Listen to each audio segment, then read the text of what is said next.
দর্শক শ্রোতা, চাঁদপুরে একটি মর্মান্তিক ঘটনা ঘটে গেছে। সেহরি খেতে উঠেছিল, তাদের ভাগ্যে আর সেহরি খাওয়া হলো না। সবাই ভিডিওটা বেশি বেশি করে শেয়ার করুন, সবাইকে সতর্ক করে দিন।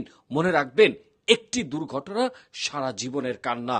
দর্শক, আমরা কি করি, বিশেষ করে মায়েরা, বিশেষ করে নারীরা যারা সারাদিন পরিশ্রম করে, সারাদিন রান্না বাড়া করে, কখন যে চুলার গ্যাসটা ছেড়ে রাখে, বা অনেক সময় এই গ্যাসের লাইনে লিকেজ থাকে, আর এই লিকেজের কারণেই ঘরের মধ্যে গ্যাসে ভরে যায়, আর সেই গ্যাস বিস্ফোরিত হয়ে প্রত্যেকটা মানুষ পরিবারের আহত হয়ে গেছে।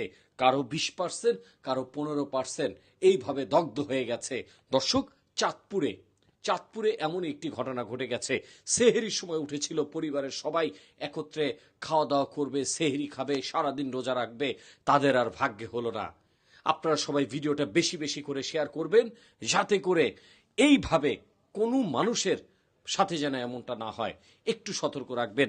যখনই আপনি চুলায় আগুন জ্বালাবেন, তখনই আপনি জানলাগুলো খুলে দিবেন এবং ঘরের ফ্যান ছেড়ে দিবেন। তাতে করে যে গ্যাসগুলো আপনার ঘরের মধ্যে ছড়িয়েছিল, সেইগুলো আশেপাশে চলে যাবে, ছড়িয়ে যাবে।